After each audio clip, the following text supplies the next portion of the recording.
komitmen dengan pengajaran yang baik, itu akan menjaga hati kita tetap memiliki kasih kepada Tuhan.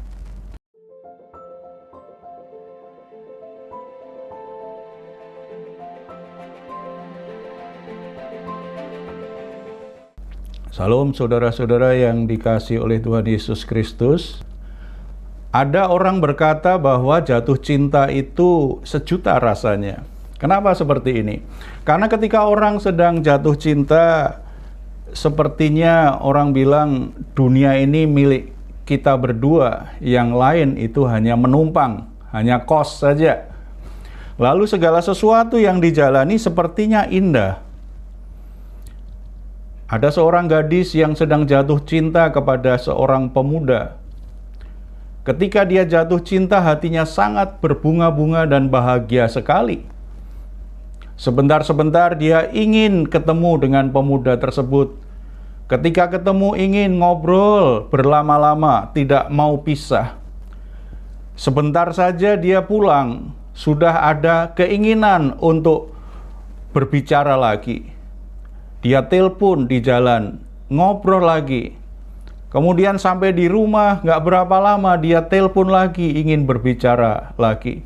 Ada perasaan kangen ingin ketemu, ada perasaan bahagia untuk berbicara. Ketika orang sedang jatuh cinta, sepertinya memang yang terpenting adalah orang di mana dia sedang jatuh cinta itu. Dia ingin ketemu, ingin berbicara, bahkan dia rela lakukan sesuatu yang kadang-kadang dianggap nggak masuk akal. Dia rela mengorbankan waktu, mengorbankan uangnya, mengorbankan banyak hal supaya hubungannya, supaya bisa ketemu, supaya bisa ngobrol, untuk menikmati kebersamaan dan bisa menyenangkan orang yang dicintainya, tanpa ada perasaan bersungut-sungut, merasa rugi atau merasa bahwa yang dilakukan sia-sia.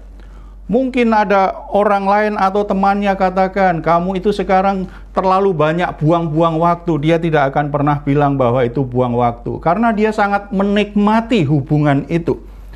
Saudara-saudara, ketika orang sedang jatuh cinta, perasaannya sangat kuat sekali untuk membangun hubungan, untuk berkomunikasi, untuk menyatakan cinta kasihnya dengan hal-hal yang dia miliki, supaya yang dicintai itu bahagia bersama-sama dengan dia. Itulah gairah orang yang sedang jatuh cinta. Bagaimana cinta kasih kita dengan Tuhan? Apakah kita juga masih punya gairah cinta yang seperti itu?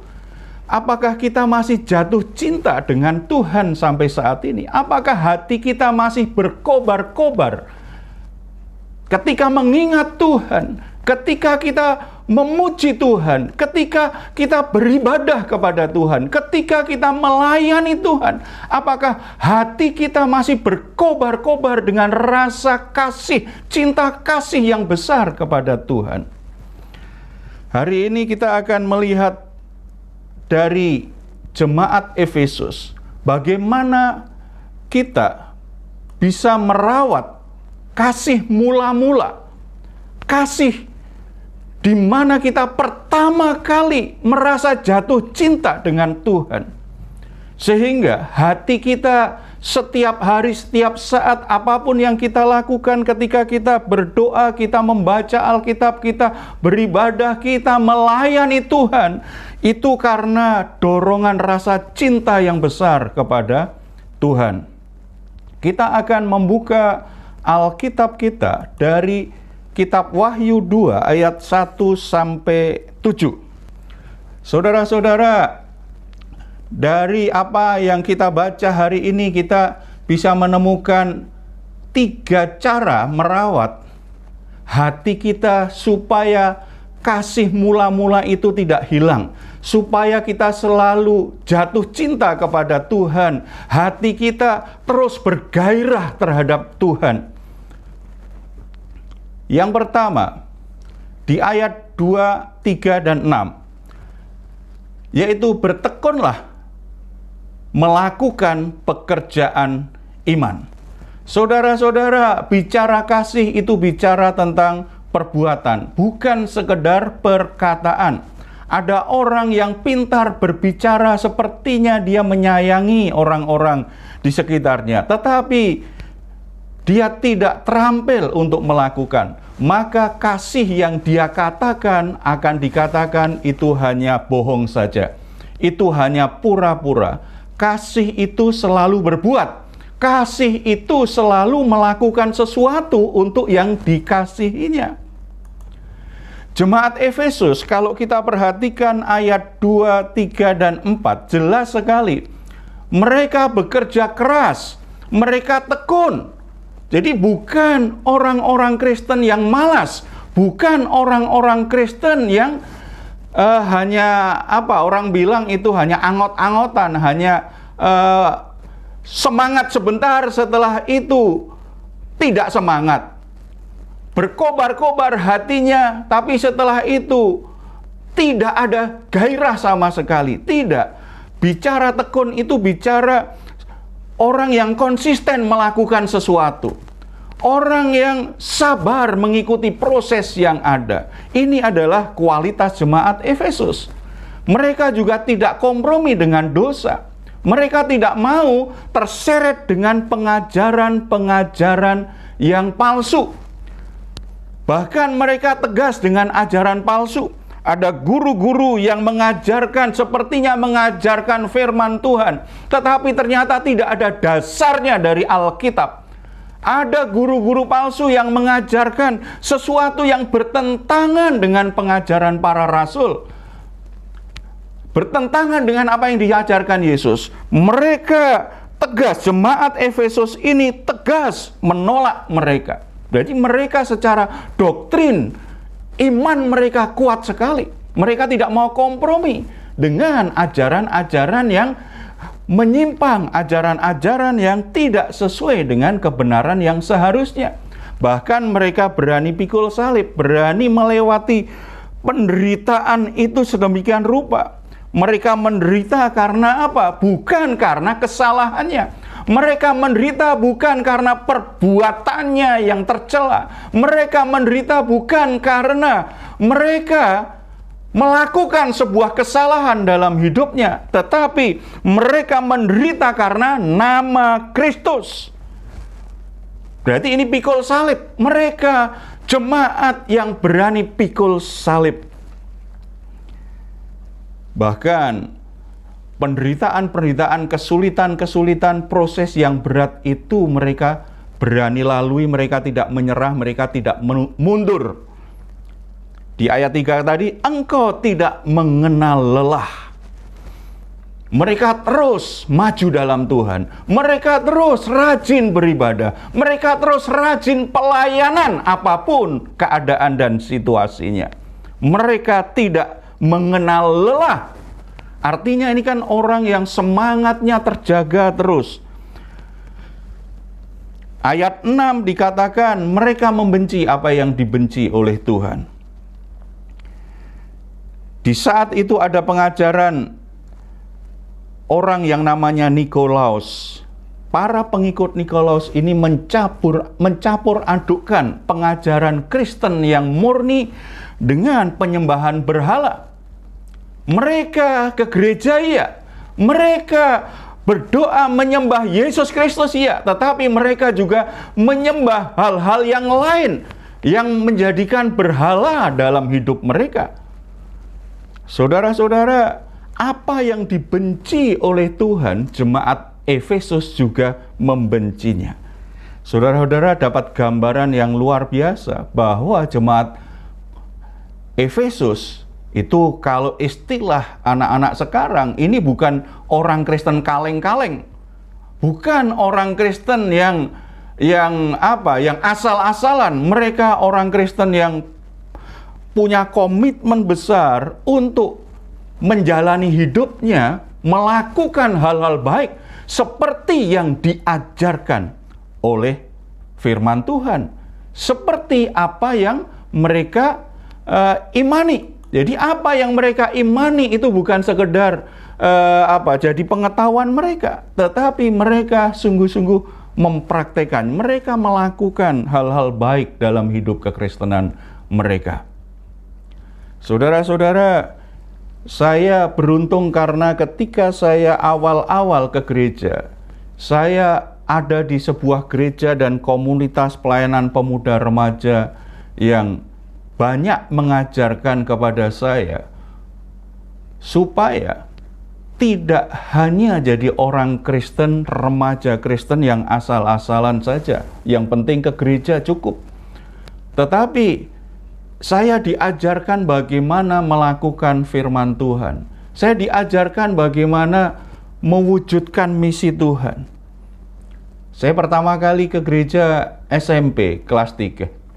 Kemudian karena suasana di pelayanan pemuda remaja memang suasana anak-anak mudanya itu tidak hanya ke gereja saja. Kami diajar bagaimana mempraktekkan firman Tuhan, bagaimana melayani. Makanya 2 SMA saya kemudian mulai mengajar sekolah minggu. Mengajar sekolah minggu, ketika jadi guru sekolah minggu, benar-benar diajar untuk mempersiapkan pelayanan itu dengan baik. Sebagai anak remaja belum banyak pengetahuan tentang Alkitab, tetapi ada semangat untuk melakukan, untuk mengajar anak-anak. Apa yang saya punya, saya pengen. Apa yang saya tahu dari firman Tuhan, saya ingin itu bagikan kepada anak-anak. Kemudian di hari-hari libur sekolah, kami biasanya ada program penjangkauan. Jadi kami tidak hanya sekedar berdoa dan berkata, bersaksi dan menjangkau jiwa. Tetapi benar-benar kalau libur sekolah kita ada ibadah dari rumah ke rumah atau ada kegiatan, apa tujuannya, bagaimana menjangkau teman-teman, tetangga sekitar begitu supaya bisa ikut ibadah. Bahkan ada beberapa teman yang secara rutin keliling membawa traktat penginjilan, dia bagikan kepada orang-orang di banyak tempat di sepanjang jalan.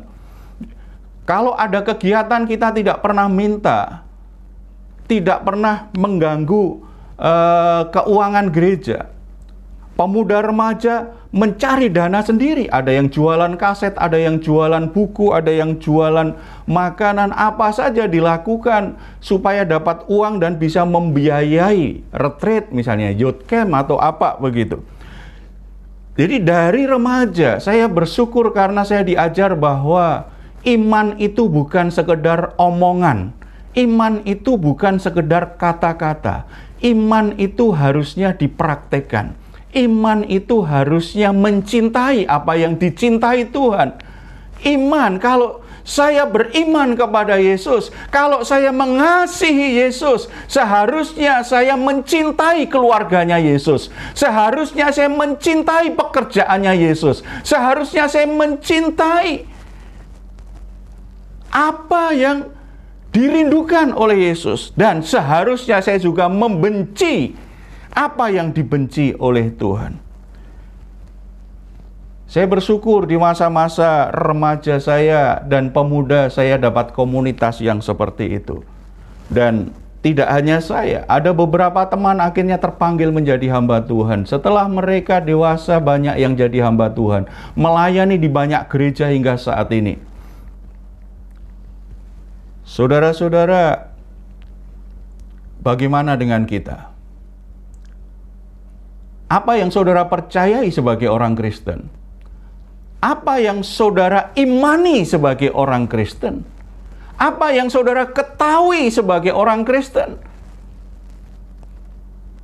Kalau saudara ingin hatimu terus mencintai Tuhan, hatimu terus bergairah dengan Tuhan, jangan jadi jemaat yang pasif. Jangan menjadi jemaat yang hanya diam diri, tidak mau mengerjakan apa-apa. Ketika kita percaya di dalam Yesus Kristus, Alkitab katakan bahwa Tuhan memberi kita karunia rohani. Tujuan karunia rohani apa? Supaya kita itu bisa berfungsi ikut serta membangun gereja Tuhan, membangun tubuh Kristus, membangun kerajaan Allah di dunia ini. Lalu sejak lahir kita juga diberi oleh Tuhan, namanya talenta, namanya bakat. Lalu dalam perjalanan kita ikut Tuhan, Tuhan memberkati kita. Mungkin dengan pekerjaan yang baik, dengan kepandaian, dengan keuangan. Saudara-saudara, apapun yang Tuhan berikan kepada kita, harusnya itu menjadi sebuah motivasi di hati kita untuk ambil bagian membangun kerajaan Allah. Itu menjadi modal yang Tuhan berikan, tidak hanya untuk kita nikmati sendiri.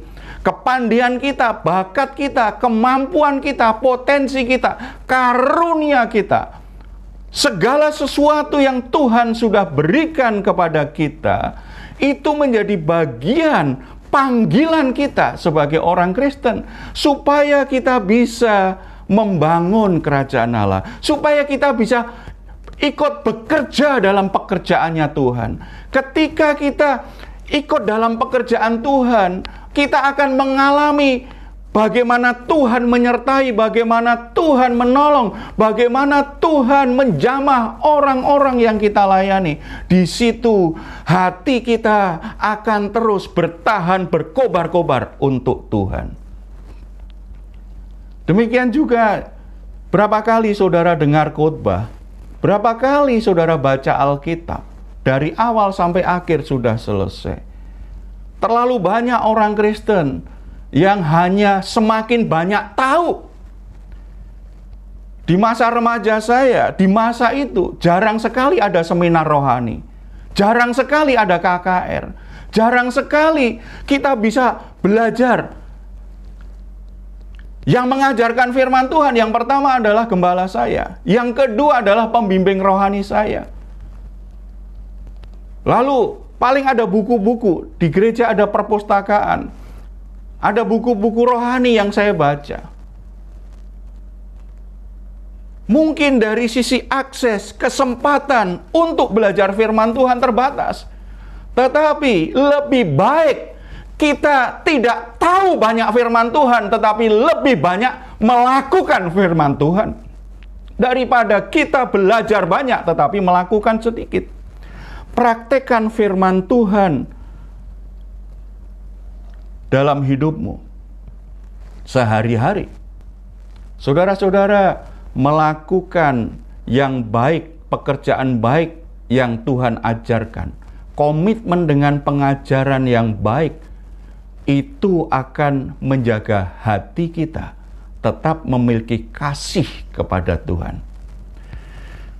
Tetapi kalau hanya terus melakukannya, itu juga bisa jadi masalah. Sebab orang kalau punya banyak pengalaman aktif bisa jadi sombong. Makanya bagian yang kedua, Tuhan kemudian menegur jemaat Efesus. Ternyata keaktifan, ketekunan, keteguhan iman jemaat Efesus ada kekurangannya, karena mereka hanya fokus pada yang pertama, tetapi mengabaikan yang berikutnya. Ayat 4 dan 5 dikatakan, "Namun demikian aku mencela engkau karena engkau telah meninggalkan kasihmu yang semula. Sebab itu ingatlah betapa dalamnya engkau telah jatuh. Bertobatlah dan lakukanlah lagi apa yang semula engkau lakukan. Jika tidak demikian, aku akan datang kepadamu dan aku akan mengambil kaki dianmu dari tempatnya jikalau engkau tidak bertobat." Jemaat Efesus giat dan tekun, tetapi saking giatnya mereka justru kehilangan bagian yang penting untuk mengasihi Tuhan. Bagian yang penting untuk mengasihi Tuhan apa? Hubungan dengan Tuhan. Kasih itu selalu terkait dan didasarkan pada sebuah hubungan, relasi yang baik. Jemaat Efesus dicela oleh Tuhan bukan karena perbuatannya, Tadi dikatakan kan Tuhan tahu yang kau lakukan. Berarti Tuhan tidak mencela perbuatan mereka. Karena keaktifan mereka itu sesuatu yang baik. Tetapi yang Tuhan cela apa? Karena hatimu telah meninggalkan kasihmu yang semula. Kasih mula-mula. Kasih mula-mula itu seperti yang saya gambarkan di awal. Itu kasih yang berkobar-kobar saat kita jatuh cinta dengan seseorang. Hati berkobar-kobar. Seperti juga orang tua. Ketika orang menikah, kemudian punya anak pertama, itu sungguh-sungguh dinantikan. Dan ketika anaknya lahir, ketika dia pegang anaknya, hatinya berkobar-kobar untuk mencintai anaknya itu. Setelah itu bayi yang mungil yang tidak bisa apa-apa itu jadi pusat perhatiannya. Dia jadi pusat perhatian. Kalau ayahnya kerja, dia akan pengen cepat-cepat pulang karena ingin memeluk, karena ingin bermain dengan anaknya. Ibunya juga begitu, rela tinggalkan banyak kesibukan untuk mengurus anaknya yang masih bayi ini. Itu kasih mula-mula, kasih yang berkobar terhadap orang yang dikasihi. Demikian juga dengan Tuhan. Jemaat Efesus bagian pertama dilakukan, tetapi keasikan dengan aktivitas akibatnya mereka mengabaikan pentingnya hubungan untuk menjaga hati mereka tetap berkobar terhadap Tuhan.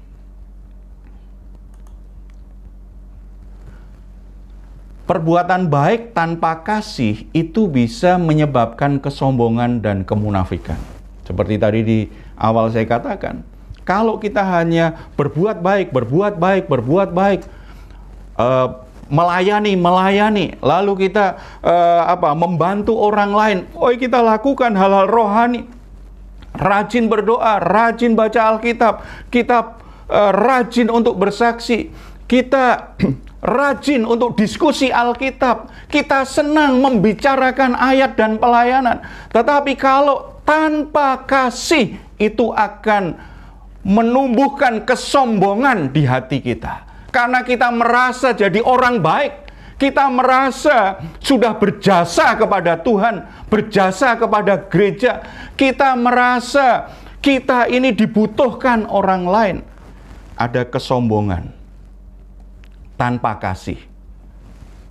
Tidak hanya kesombongan, akhirnya muncul kemunafikan. Untuk mempertahankan kebaikan, untuk membangun pencitraan di depan orang lain bahwa saya orang yang rohani, saya orang Kristen yang bertumbuh, saya orang Kristen yang mencintai Tuhan, saya orang Kristen yang aktif dalam kegiatan rohani, dalam ibadah, dalam pelayanan. Untuk menjaga hal itu, kita jadi ada banyak kebohongan karena sebenarnya kita menyadari kita tidak sesempurna itu. Kita tidak sebaik yang disangka orang. Akhirnya karena supaya orang lain tidak melihat kekurangan, dikemas dengan banyak kepalsuan. Itu yang namanya kemunafikan. Yang dilihat orang itu sebenarnya tidak sepenuhnya benar. Karena ada banyak yang kita kemas. Orang bilang pakai topeng. Ada banyak topeng dipakai supaya kelihatan saya ini orang baik. Saya ini orang yang rohani. Saya ini orang yang mengasihi Tuhan. Ada kemunafikan. Tidak hanya itu. Kalau kita baca di 1 Korintus 13 ayat 1 sampai 3, di sana dikatakan bahwa kalau kita melakukan banyak hal baik tetapi tanpa kasih, maka itu sia-sia di hadapan Tuhan. Saya bacakan ayat 1 Korintus 13 ayat 1 sampai 3. Sekalipun aku dapat berkata-kata dengan semua bahasa manusia dan bahasa malaikat, tetapi jika aku tidak mempunyai kasih, aku sama dengan gong yang berkumandang dan canang yang gemerincing. sekalipun aku mempunyai karunia untuk bernubuat, dan aku mengetahui segala rahasia, dan memiliki seluruh pengetahuan, dan sekalipun aku memiliki iman yang sempurna untuk memindahkan gunung, tetapi jika aku tidak mempunyai kasih, aku sama sekali tidak berguna. Dan sekalipun aku membagi-bagikan segala sesuatu yang ada padaku, bahkan menyerahkan tubuhku untuk dibakar, tetapi jika aku tidak mempunyai kasih, sedikit pun tidak ada faedahnya bagiku. Semua kebaikan, semua ibadah, semua ketekunan kita, berdoa, baca Alkitab, pelayanan kita, tetapi tanpa kasih, itu tidak ada faedahnya, itu sia-sia. Ayat yang kita baca tadi dikatakan, itu adalah kejatuhan yang dalam. Betapa dalamnya engkau telah jatuh. Jadi kebaikan-kebaikan pelayanan ibadah kita, ketika tidak ada kasih kepada Tuhan, itu adalah kejatuhan yang sangat dalam. Makanya Tuhan berkata sangat keras kepada kita, bertobatlah dan lakukan kembali apa yang kau lakukan semula. Yang semula apa? Hati yang berkobar-kobar, hati yang selalu jatuh cinta kepada Tuhan. Karena hatiku jatuh cinta kepada Tuhan, makanya aku berikan waktuku, aku relakan uangku untuk pekerjaan Tuhan, aku relakan hidupku untuk melayani Tuhan. Karena kasihnya. Saudara-saudara, kejatuhan yang dalam. Sementara banyak orang Kristen hanya berpikir kejatuhan orang Kristen itu kalau dia berzina, kalau dia berjudi, kalau dia lakukan kejahatan-kejahatan moral atau kriminal, dianggap itu kejatuhan. Tetapi ayat ini, firman Tuhan ini mengingatkan kepada kita, kalau hatimu sudah tidak berkobar-kobar lagi dengan Tuhan, kalau hatimu kehilangan kasih mula-mula, maka itu adalah kejatuhan yang sangat dalam. Itu bukan sesuatu yang biasa, itu sesuatu yang serius yang harus kita perhatikan. Hal-hal yang membuat hati kita bisa kehilangan kasih mula-mula itu banyak. Misalnya, ada beberapa contoh, misalnya kita melakukan ibadah atau pelayanan itu hanya sebagai sebuah rutinitas atau tradisi agamawi semata. Hati-hati saudara dengan rutinitas, hati-hati dengan tradisi gerejawi. Kita lakukan semuanya, kalau nggak lakukan kita merasa ada yang kurang. Hanya merasa yang kurang. Sebenarnya hati kita tidak mengasihi Tuhan. Kita hanya merasa nggak nyaman saja. Rutinitas atau tradisi itu membuat kita merasa nggak nyaman saja lakukan. Padahal itu bukan sesuatu yang esensi. Rasa nyaman itu bukan ukuran kebenaran. Kebenaran itu harusnya adalah Alkitab.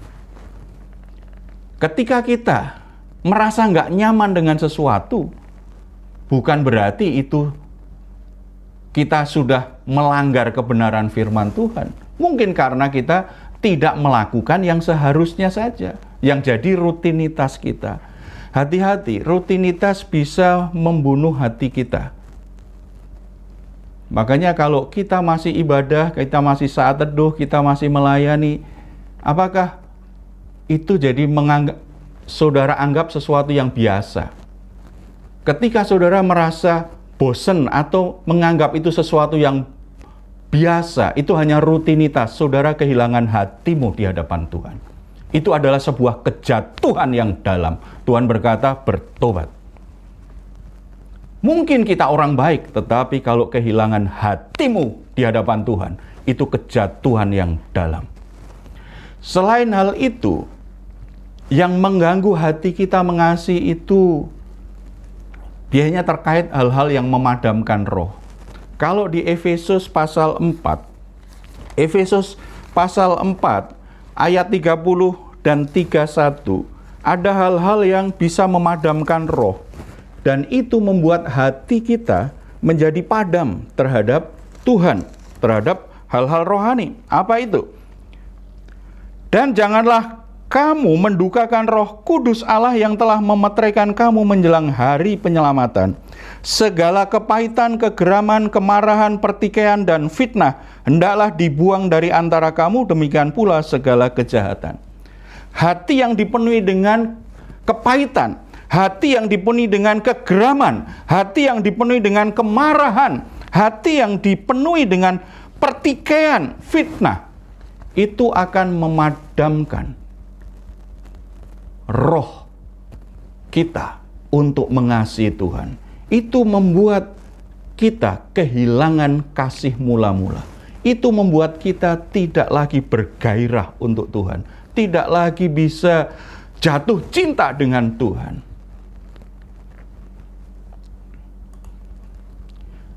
Oleh sebab itu, jika hari ini kasihmu mulai padam terhadap Tuhan, saudara masih lakukan ibadah dan halal rohani, masih lakukan pelayanan, tetapi sebenarnya tidak ada gairah, hatimu mulai padam, saudara tidak sungguh-sungguh lagi bergairah karena saudara mencintai Tuhan. Singkirkan hal-hal yang menyebabkannya. Coba cek, mungkin karena kita terlalu sibuk. Mungkin kita anggap itu semuanya hanya sekedar tradisi kebiasaan saja. Kurangi kesibukan dan berikan waktu yang cukup untuk menikmati hubungan pribadi dengan Tuhan. Untuk berdiam diri, hubungan itu membutuhkan waktu berkualitas. Kalau kita terlalu sibuk, kita itu tidak punya waktu berkualitas. Demikian juga dalam pekerjaan Tuhan, dalam ibadah. Kalau kita terlalu sibuk dengan kegiatan rohani, kita bahkan akhirnya kehilangan waktu berkualitas dengan Tuhan. Itu membuat padam, yang ada pengetahuan tambah banyak, pengalaman lebih banyak, menimbulkan kesombongan tadi. Berdiam diri untuk bersekutu dengan Tuhan. Ini mirip dengan hati kita juga dengan keluarga kita. Kalau kita sibuk dengan banyak aktivitas, sibuk dengan banyak kegiatan, lalu kita tidak punya waktu berkualitas dengan keluarga kita, dengan anak-anak kita. Akibatnya hati kita mulai padam untuk mengasihi anak-anak. Hubungan pribadi dengan Tuhan itu lebih penting daripada kegiatan rohani. Lebih baik sedikit kegiatannya, tetapi hubunganmu dengan Tuhan sangat baik. Dan saudara bisa lakukan firman Tuhan. Berhenti marah, jangan lagi sakit hati. Putuskan untuk mengampuni orang-orang yang bersalah kepada kita.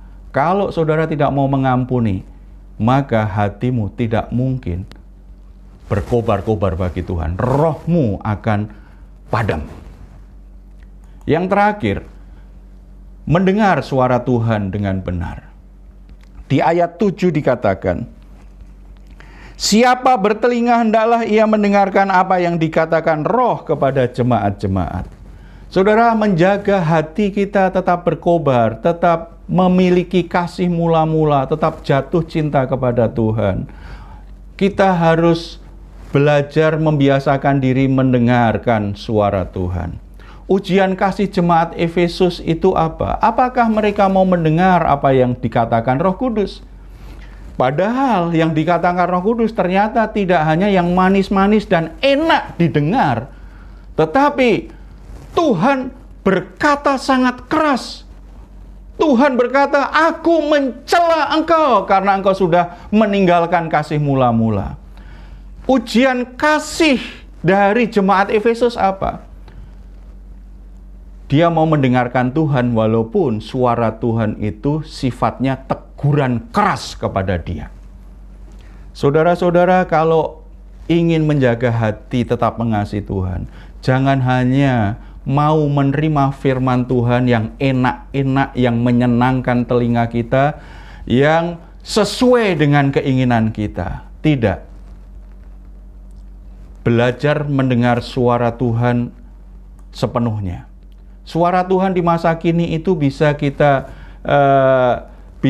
dengar Pertama, melalui Alkitab dan bacaan buku-buku rohani. Makanya saudara harus sering rajin bertekun membaca Alkitab untuk mendengar Tuhan sedang bicara apa melalui ayat-ayat yang saudara baca. Saudara bisa lengkapi dengan bacaan-bacaan rohani, dengan buku-buku rohani. Jadi orang Kristen jangan malas membaca Alkitab apalagi. Sebab dari bacaan-bacaan itu kita sedang mengolah kata-kata, sedang memasukkan kata-kata dalam pikiran kita. Di situ Roh Kudus bisa menyatakan suara Bapa di surga kepada kita. Yang kedua, melalui hamba-hamba Tuhan. Hamba-hamba Tuhan yang mengajarkan Alkitab. Hamba-hamba Tuhan yang melayani kita. Hamba-hamba Tuhan yang berkhotbah. Hamba-hamba Tuhan yang sedang melakukan tugas pelayanannya, itu dipakai Tuhan untuk menyatakan suara Tuhan. Makanya setiap orang itu harus belajar, mau mendengar, mau dilayani oleh hamba Tuhan. Yang ketiga, melalui seseorang yang kadang-kadang tidak kita duga. Alkitab menunjukkan orang-orang, ada anak kecil yang dipakai Tuhan, ada orang-orang yang kelihatannya nggak diperhitungkan, Tuhan bisa pakai. Bahkan keledai pun bisa dipakai Tuhan untuk menyatakan suara Tuhan. Artinya Tuhan bisa memakai ciptaannya, bahkan alam semesta, peristiwa alam semesta, segala sesuatu yang tidak kita duga untuk menyatakan pesannya kepada kita. Yang keempat, bisa melalui peristiwa, baik peristiwa-peristiwa yang masa lalu. Tidak kebetulan saudara alami banyak peristiwa di masa lalu. Tidak kebetulan saudara mengalami banyak peristiwa buruk, tidak hanya menyenangkan. Tidak kebetulan saudara ketemu dengan seseorang di masa lalu atau di masa kini. Itu semua menjadi bagian di mana Tuhan sebenarnya ingin menyatakan pesannya kepada kita. Dan yang kelima, melalui impresi dalam pikiran kita, suara hati kita.